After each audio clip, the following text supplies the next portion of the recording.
donné de la part de Dieu notre Père, en Jésus-Christ, notre frère et notre Sauveur. Bienvenue à chacun, à chacune, frères et sœurs, en ce lieu qui nous a manqué pendant quelques mois pour des raisons sanitaires. Et votre conseil a décidé qu'on reprenne la tenance des lieux de nos cultes à partir d'aujourd'hui. Nous sommes donc très contents et heureux de nous retrouver ici. Bienvenue particulièrement à ceux qui ne pouvaient pas, pour X, Y raison, être avec nous au temple, mais qui sont là ce matin. Bienvenue aux tout petits, bienvenue à Jacques et à Jean-André, qui sont là. Jésus nous dit, là où 2 ou 3 sont réunis en mon nom, je suis au milieu d'eux. Soyons convaincus de sa présence au milieu de nous ce matin, lorsque nous avons répondu à son appel pour venir célébrer ses cultes à notre Père, pour venir entendre la parole de Dieu, parole d'espérance, parole de vie, pour venir réchauffer nos relations amicales et fraternelles. Il est avec nous. Et pour commencer solennellement ces cultes, je vous invite à fredonner le premier chant, le numéro 47. Tournez les yeux vers le Seigneur. Strophe 1, 2 et 3.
C'est l'apôtre Paul qui nous dit ce matin, en effet, je ne comprends pas ce que je fais.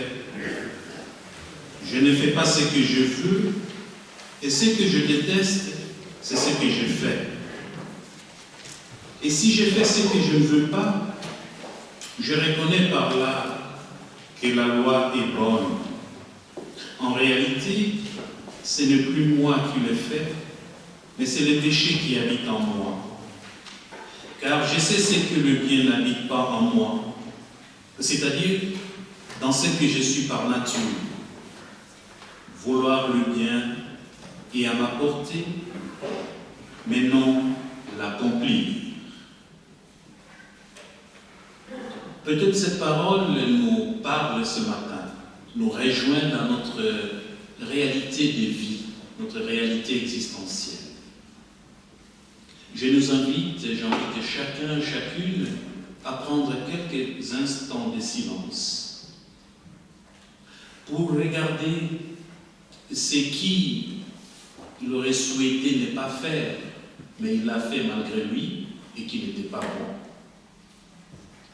Et ce qu'il n'a pas fait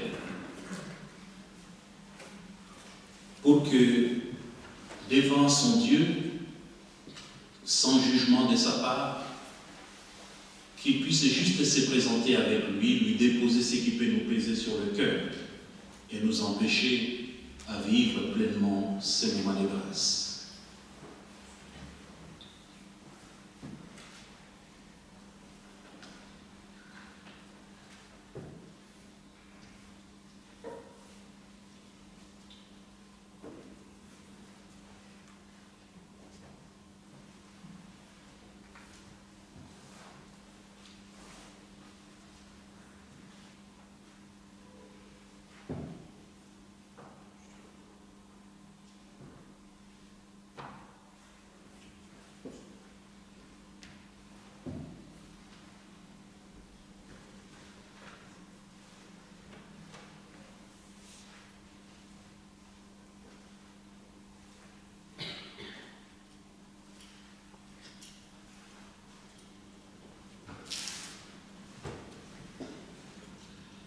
Celui qui croit au Fils unique de Dieu n'est pas jugé. Celui ou celle qui croit sera sauvé. Celui ou celle qui croit au Fils a la vie éternelle. Frères et sœurs, c'est par la grâce que vous êtes sauvés au moyen de la foi. Et cela ne vient pas de vous. C'est le don de Dieu. Dieu a tellement aimé le monde qu'il a donné son Fils unique afin que quiconque croit en lui ne se perde pas, mais obtienne la vie éternelle. Il n'y a donc maintenant aucune condamnation pour ceux et celles qui sont en Jésus-Christ. Vivez donc en homme et en femme pardonnée. Et pour dire merci pour son amour et son pardon inconditionnel, je vous invite à fredonner le numéro 400. Je vais t'aimer. Strophe 1, 2 et 3.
d'affronter souvent l'adversité, une force qui nous permet de rester en contact avec toi et d'aller vers les autres. Oui, Seigneur, remplis nos cœurs de ta présence, afin que nous puissions vivre de l'essentiel, c'est-à-dire de la foi, de l'amour et de l'espérance. Envoie-nous le Saint-Esprit afin de préparer nos cœurs et intelligences à accueillir ta parole de vie. Amen.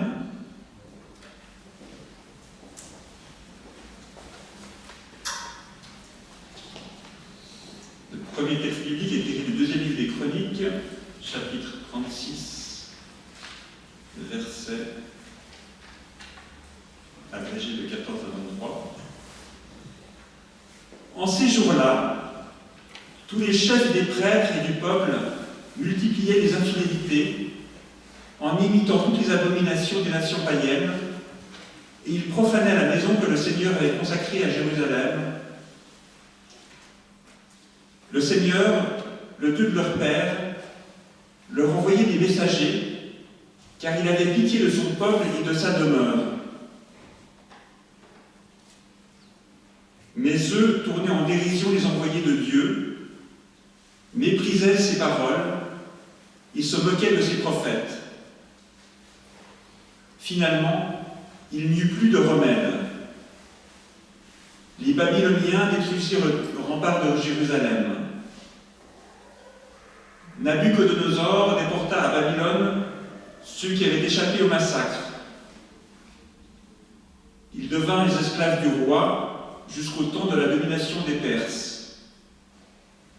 Or, la première année du règne de Cyrus, pour que soit accomplie la parole du Seigneur proclamée par Jérémie, le Seigneur inspira le roi de Perse. Et celui-ci fit publier dans tout son royaume, ainsi parle Cyrus, roi de Perse. Quiconque parmi vous fait partie de son peuple, que le Seigneur son Dieu soit avec lui et qu'il monte à Jérusalem.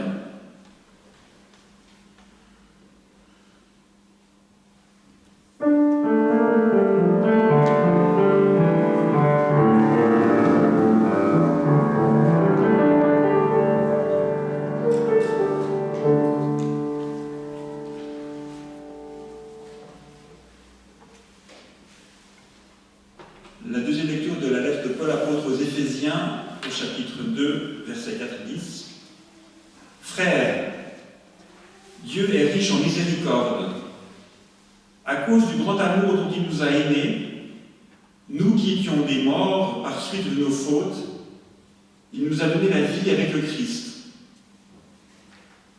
Il a voulu ainsi montrer, au long des âges futurs, la richesse surabondante de sa grâce par sa bonté pour nous dans le Christ Jésus. C'est bien par la grâce que vous êtes sauvés et par le moyen de la foi. Cela ne vient pas de vous, c'est le don de Dieu. Cela ne vient pas des actes, personne ne peut en tirer orgueil.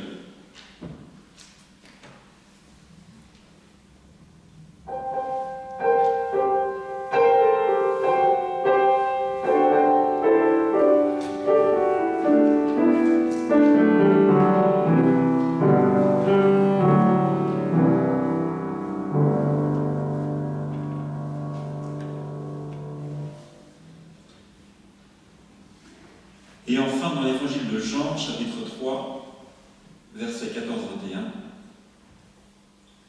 en ce temps-là, Jésus disait à Nicodème, de même que le serpent de bronze fut élevé par Moïse dans le désert, ainsi faut-il que le Fils de l'homme soit élevé, afin qu'en lui, tout homme qui croit ait la vie éternelle.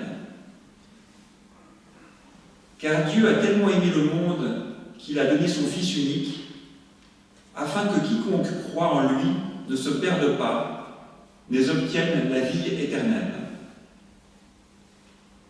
Car Dieu a envoyé son Fils dans le monde, non pas pour juger le monde, mais pour que par lui, le monde soit sauvé.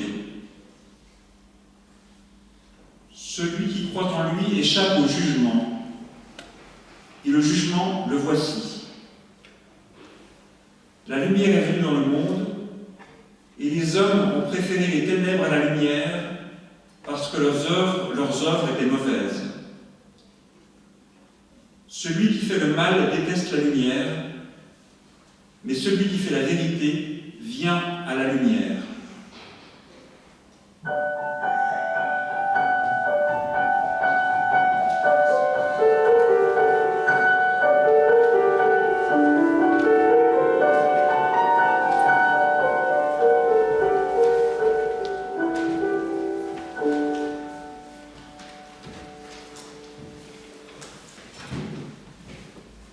Des allusions littéraires, des références historiques, des images, des symboles.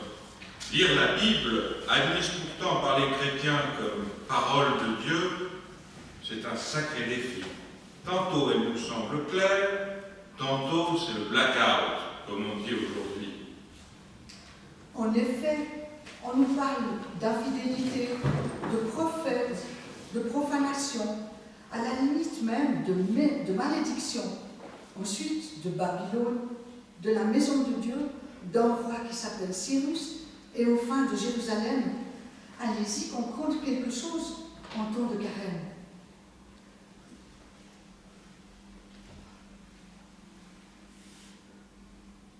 C'est juste, on nous parle même de serpent, et en plus, un serpent de bronze. Qu'est-ce qu'un serpent de bronze vient faire par ici? Moi, je vous assure déjà que les serpents, je ne les aime pas.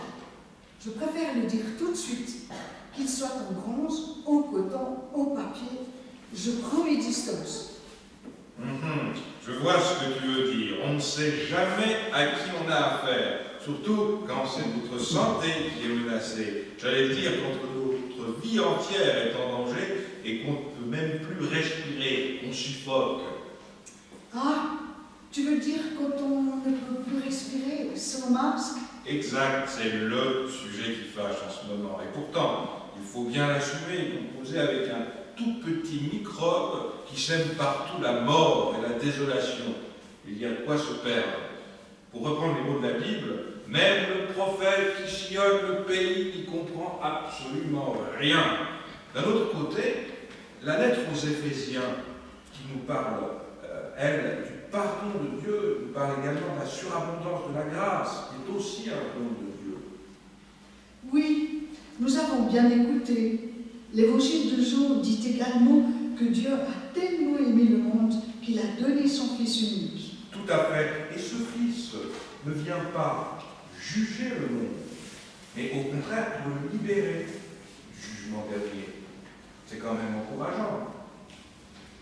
Oui, nous avons bien écouté l'évangile de Jean, dit également que Dieu a tellement aimé le monde qu'il a donné son Fils unique. J'ai bien compris que c'est lui, la lumière, qui transperce les ténèbres et que celui qui aime la lumière vient à la vérité. C'est bien beau tout ça, mais aujourd'hui, beaucoup de gens cherchent Dieu, justement, et les temps qui courent sont vraiment incertains. Où est Dieu dans tout ça? Il s'est transformé en serpent de bronze. Ah non, notre société moderne, disons hyper moderne, comme disent les jeunes, elle a trop de Dieu. On ne va pas y en ajouter un autre. Et en plus, qui ressemblerait à un reptile. Encore des histoires de serpents.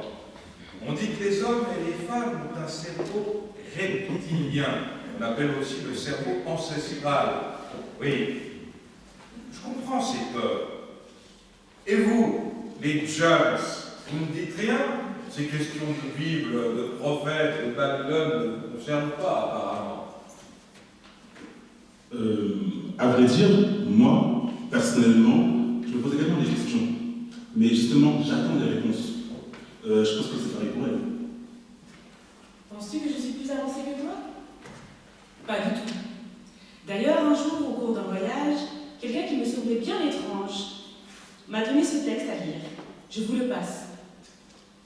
Peut-être que vous en saurez plus que moi.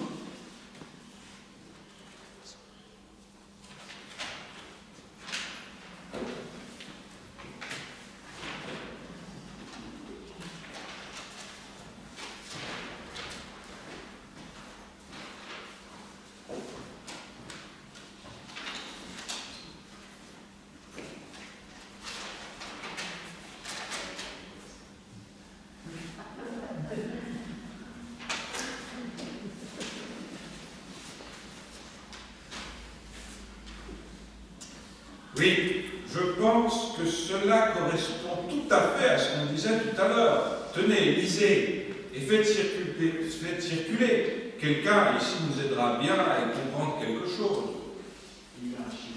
J'ai même plusieurs copies. Tenez.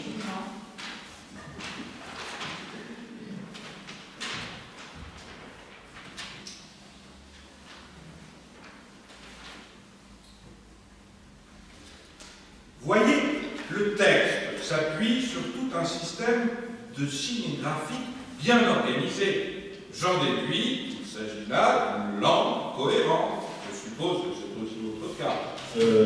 Ça veut dire que je dois apprendre à déchiffrer les codes, les signes de la Bible. Ah, je commence à piger. C'est très intéressant. J'avoue que moi aussi je m'impatiente d'un peu d'en savoir plus.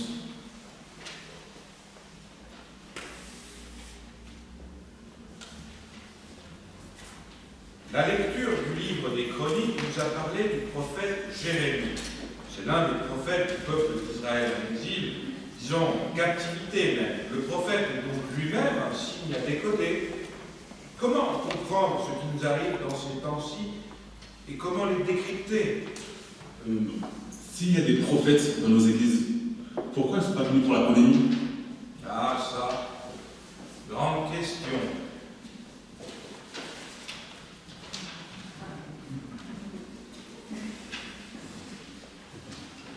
Il faut donc interpréter cet animal orange dont nous a parlé l'Évangile, comprendre aussi le rôle du prophète. Oui, mais tout ça, ça veut dire quoi? Où est l'amour de Dieu dans tout ça? Je comprends pas très bien. Je pense qu'il nous faut rester attentives et attentifs face aux signes que l'on reçoit. Mais comment interpréter Dieu qui nous donne son Fils unique pour libérer l'humanité de la mort, la grâce qui est un don face au jugement et la lumière qui chasse nos peurs? En somme, nous sommes tous concernés par la parole de Dieu. Et chaque jour, il faut la comprendre, comme ce texte que nous avons essayé de lire en vain. Que ce soit dans un sens ou dans l'autre, finalement, on ne comprendra jamais la parole de Dieu sans l'aide d'une personne ou d'une communauté, à moins que l'Esprit nous vienne en aide. On a toujours besoin d'un coup de pouce venu d'en haut ou d'à côté.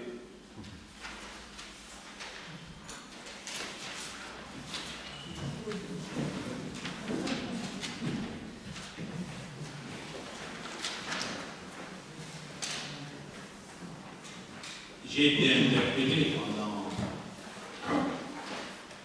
qu'ils s'est parlé entre eux, qu'ils nous parlaient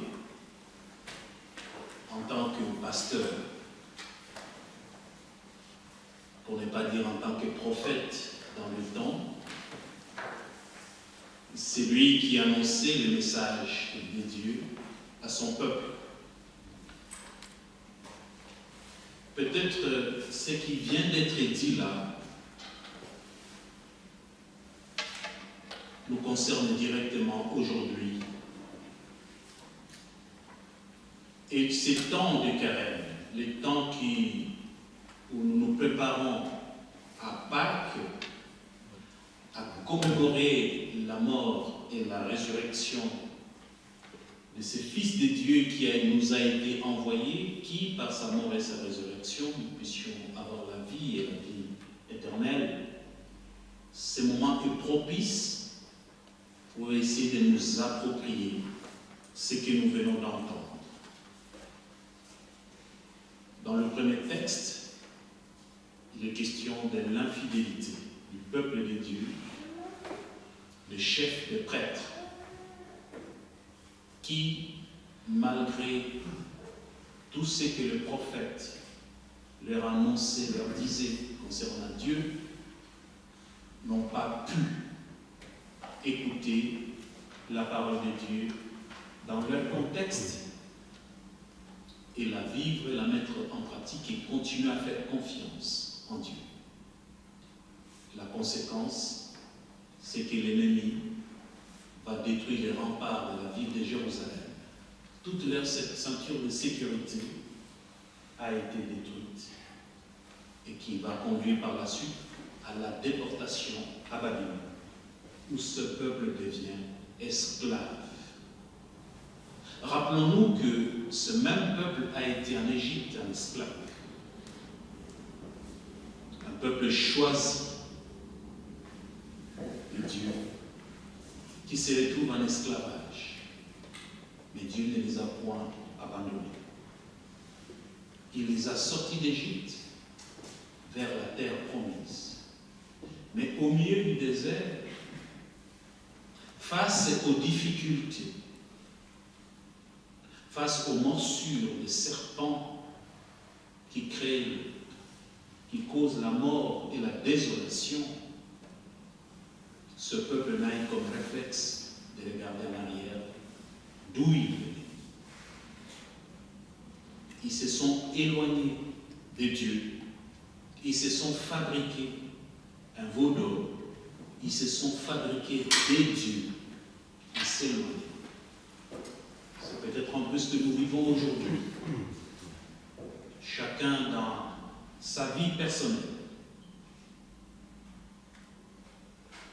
de manière personnelle, collective, communautaire, nous vivons des temps difficiles. Et pour nous, chrétiens, la question que nous nous posons, où est ce Dieu? Combien de fois nous avons été interpellés, vous qui nous parlez toujours des dieux d'amour, des dieux bons, pourquoi nous laisse-t-il mourir aujourd'hui? Pourquoi nous abandonne-t-il dans tout ce que nous endurons comme épreuve? Autrefois, c'était des morsures de serpents qui occasionnaient, qui causaient la mort. Mais aujourd'hui, c'est cette pandémie. De guerres partout, de conflits, de l'incertitude partout. Nos ceintures de sécurité sont complètement coupées. Et alors, où est ce Dieu? Et nous qui prétendons être croyants, qui faisons confiance en Dieu, nous sommes épinglés dans notre société aujourd'hui. Et dans nos réalités existentielles personnelles, parfois, nous sommes complètement désorientés. Dieu nous envoie son Fils unique, pas pour juger.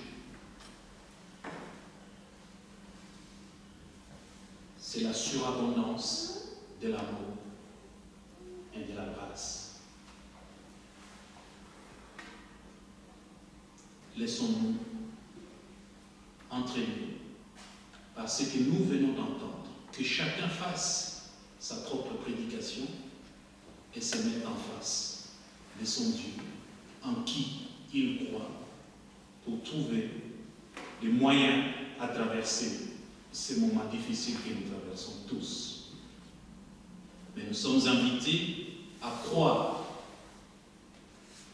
à faire confiance en ces dieux.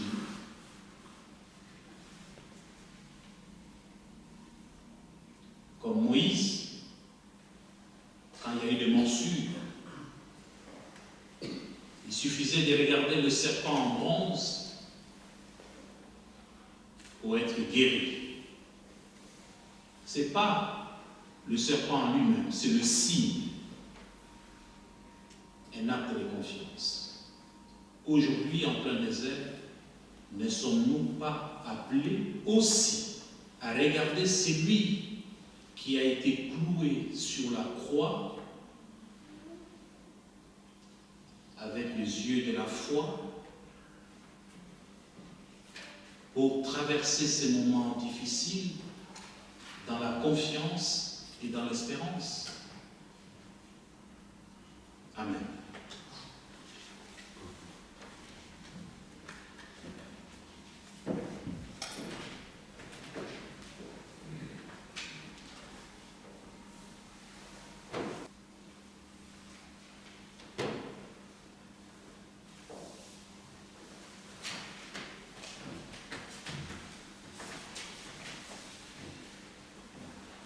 Je vous invite à fredonner le numéro 97, croire en telle promesse.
En écho à la parole que nous venons d'entendre,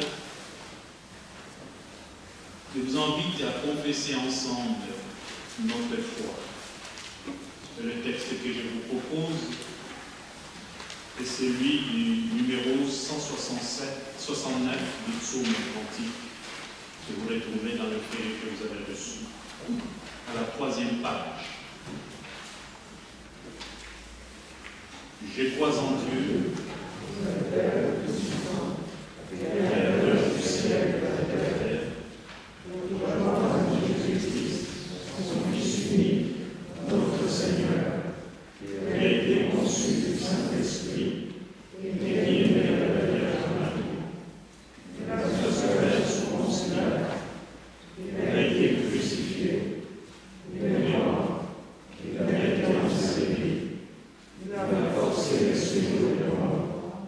Le 3e jour, il est ressuscité des morts, il est monté au ciel, il s'est assis à la droite de Dieu, le Père Tout-Puissant, et il viendra de là pour juger les vivants et les morts. Je crois en l'Esprit Saint, je crois à la Sainte Église universelle, la communion des saints, la rémission des péchés, la résurrection des morts et la vie éternelle. Amen. Dans le deuxième texte que nous avons entendu, nous sommes appelés à être lumière du monde.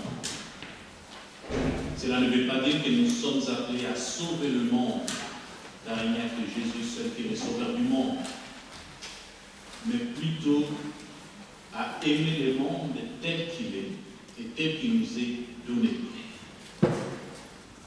À rester dans la joie et dans l'espérance, malgré tout ce que nous vivons.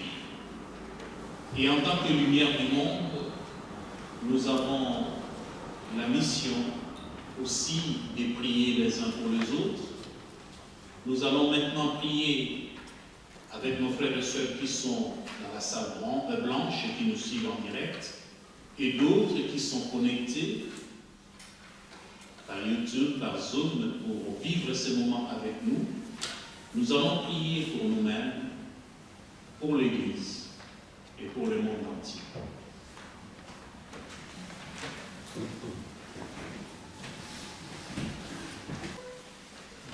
Le Seigneur, le Dieu de leur Père, leur envoyait des messagers, car il avait pitié de son peuple et de sa demeure. Seigneur, aujourd'hui encore, tu nous envoies des hommes et des femmes, des personnes proches ou éloignées de nous, pour nous transmettre du message d'espérance. Donne-nous un esprit d'écoute et d'attention nécessaire pour agir selon ta volonté dans nos différents lieux de vie.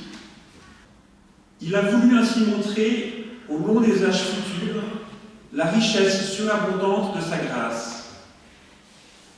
Oui, par ta grâce, Seigneur, nous sommes dans la joie chrétienne reçue gratuitement. Puissions-nous partager cet amour qui vient de toi dans un monde qui est parfois troublé et égaré par les épreuves de la maladie, de la guerre et par divers fléaux qui font peur. Sois notre espérance au quotidien. Dieu a envoyé son Fils dans le monde, non pas pour juger le monde, mais pour que par lui, le monde soit sauvé. Notre Dieu confirme son amour indéfectible pour chacun d'entre nous. C'est en son Fils que se réalisent toutes ses promesses.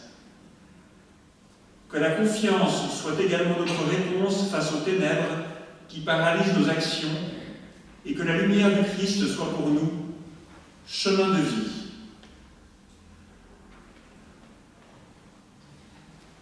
Unis par le même esprit, nous nous adressons à notre Père par la prière que Jésus, notre Sauveur, nous a apprise. Notre Père, qui es aux cieux, que ton nom soit sanctifié, que ton règne vienne, que ta volonté soit faite sur la terre comme au ciel. Donne-nous aujourd'hui notre pain quotidien.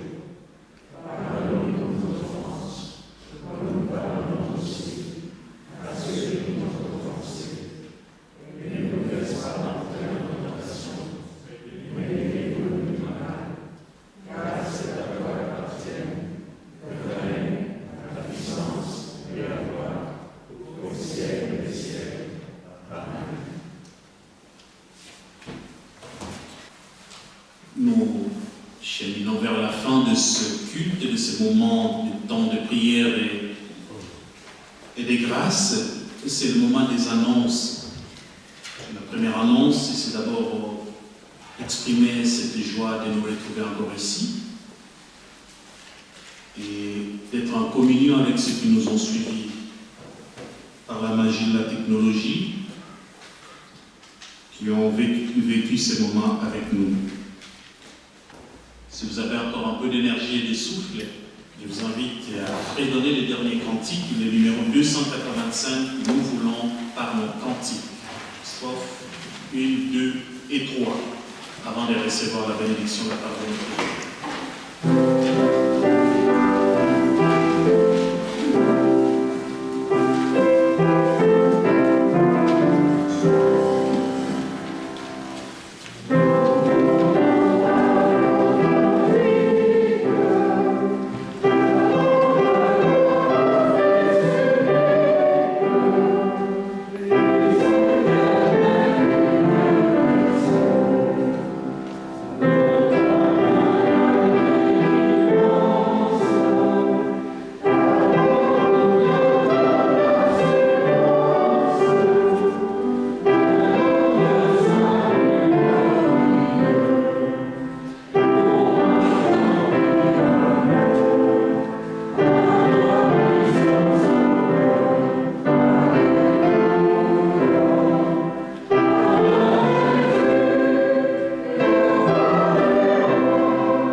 Que demeure en vous la grâce de Dieu, lui qui vous accorde la joie que rien, même pas la maladie, ni la mort, ni les tribulations de ce monde, ne pourront vous ravir.